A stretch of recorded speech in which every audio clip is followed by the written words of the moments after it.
No, guys, stop. Seriously, don't feel bad for me. I'm fine. And today I'm gonna explain why.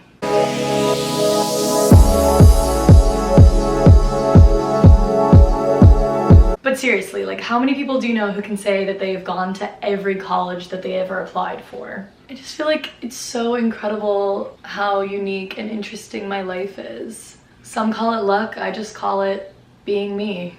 Okay, listen up, class. Today we're gonna talk about something crucially important and something that probably everyone that functions or lives in a society has to think about. We're gonna talk about college. Like, you read the thing, you know what we're here to talk about. So yeah, I kind of have a lot of knowledge and experience about this particular subject because I've been to 4 different colleges and I didn't graduate from any of them. My decision to not graduate from college was somewhat of a conscious and a forced decision.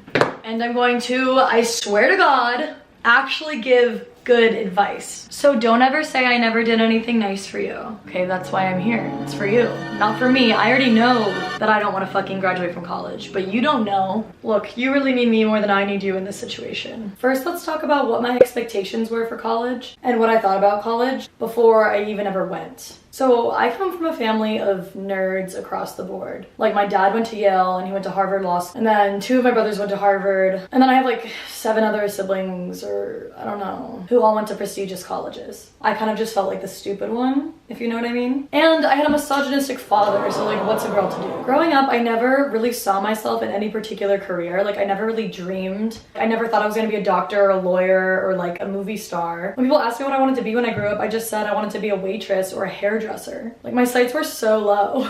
But yeah, I never really saw myself doing anything particular, so the idea of going to college was never like, oh, I need to go to college to get this degree, to have this career. Like, that didn't even make sense in my mind. I always just thought, okay, I'll go to college because what else am I gonna do? So my senior year of high school, even though I was in all AP and honors classes, I only applied to this one tiny college in North Carolina with 400 students. So Montreat was basically a summer camp full of Christian girls that were realizing that they were all lesbians. I only lasted 4 months. All right, what the fuck?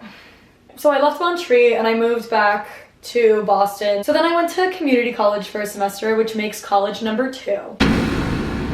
What did I learn when I was there? Absolutely fucking nothing, mate. And it gave me time to apply to my next school, which was UMass Boston. Little did I know before I went that people come and they go as fast as they possibly can from that school. Like, nobody stays there longer than they absolutely need to. So during the UMass Boston era, I fully thought I was gonna like be a professional psychiatrist. So a huge turning point in my life was spring break of sophomore year of college. I am 3 colleges deep into my college career, college. I realized, no. I want to move to New York and study something I'm remotely interested in, just to get that feeling that I was like on the track to do something that I was even a little bit interested in.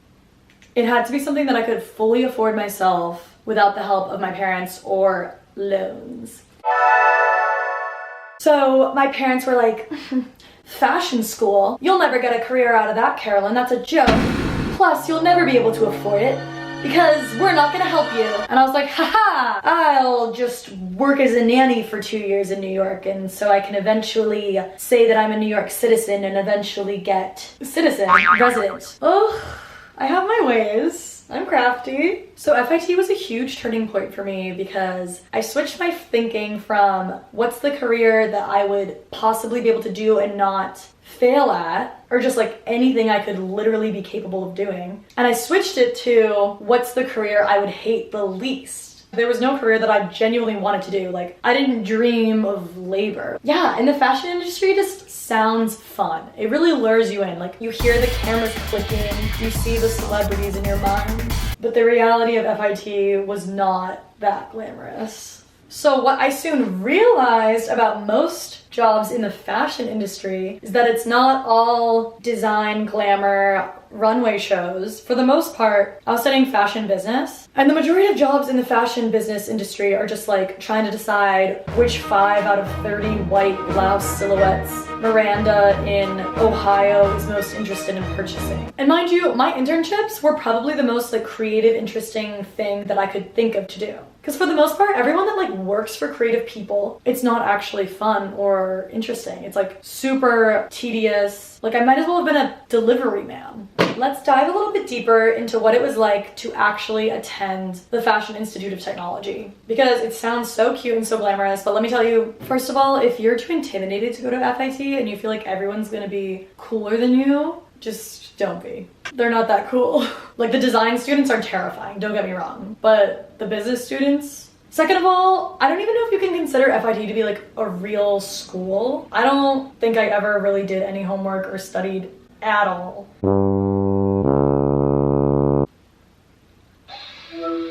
Babe, I'm in the middle of filming! Oh my god. Okay, call me when you're done working. Okay, I will. Okay, bye. Bye.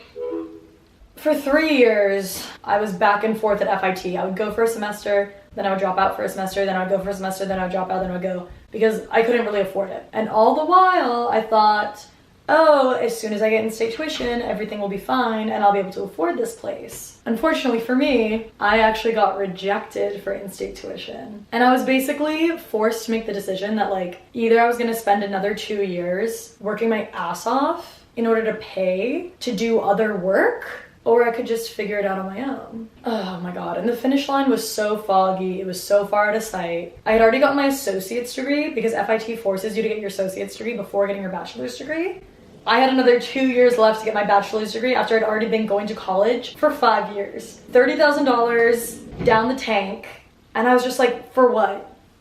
Also, I had a lot of friends that went to FIT as they all started kind of graduating before me and they all weren't getting jobs out of it. I was like, oh, Jesus Christ. So at this point, I started asking myself even harder questions. I needed to ask myself what I genuinely wanted to do and what I genuinely wanted out of life. Because otherwise, why am I pursuing anything else? And when I looked inside and I thought, what would I actually do with a bachelor's degree and like, what is the reason I want it? I realized that every career that I was interested in pursuing had nothing to do with getting a degree, and I had people telling me that. And I realized it was just like a safety fear response. It kind of represented like security and purpose to me, but in a very figurative way that was more and more clearly not even translating to reality. I'm feeling smart today, oh my god. I'm using some big words. Oh my god, I'm about to drop some knowledge. I had an epiphany that if I'm always planning for the worst case scenario, the worst case scenario is exactly what's gonna happen. So if I'm putting all of my time and energy and mental capabilities into planning for a career and a life that I don't actually want, I'm gonna literally just end up with a life that I don't want. And so like, what's the point of living then? Yeah, like I do understand the value of college, okay? I understand that if you want a tangible degree that you need evidence of having to get a very specific job, it is excellent and it is definitely right for you. Like if you want to be a physical therapist or a doctor or a kindergarten teacher, that's excellent. That's an excellent choice. I also realized the fact that I needed to go to college to arrive at the epiphany that I didn't want to go to college. Like if I had never had the experience of going to college, I would always regret it and think to myself that I would have been more successful or something if I had gone to college. But more and more, it was just becoming clear that college is like such a good scheme, you know, like you suck so much money out of people and everyone's so programmed to think that it's the only way they can be successful or happy. It just like pumps the system of people not reflecting or thinking about their lives or thinking about their dreams or what they actually want and only thinking about this fear response that they're operating from. They need to make money or they're gonna die. Like it's like this constant threat that we have of like survival. And it's like the only way to survive is to go to college, which is so stupid. And I don't want to do it. In conclusion, I'll just share a cute little story that got me to stop operating out of the fear mentality and start operating in like the abundance and trust mentality. Doesn't it sound great? Right after I got rejected for FIT in-state tuition, obviously I had a mental breakdown and I thought, what the hell am I gonna do with my life? And then this girl that I had been seeing moved to Seattle, and I was so obsessed with her, and then she just moved, and I have never seen her since. And then the restaurant I was working at closed down, and I had no job. And it was like these three major things that were making my life sustainable got ripped away from me. But for some reason, I just had this feeling that these things being ripped away from me were gonna make way for better things to come in my life. Long story short, I wrote down in a notebook, FIT rejected me so I can actually be able to have a career that I love. Girly left so that I can meet the love of my life. Aww. The meatball shop closed down so that I can make more money. And guess what? All of those things came true, except for the fact that I didn't meet the love of my life. I just thought I met the love of my life. But nevertheless, my point is that keep an open mind. Trust your own journey, trust yourself. Don't feel like you should do something just because you feel like you have to or because you're afraid of what else. Oh my god, this is so fucking corny. This is so gross and corny, but it's true. Trust me, look at me now. I'm living the life of my dreams. Especially if YouTube works out.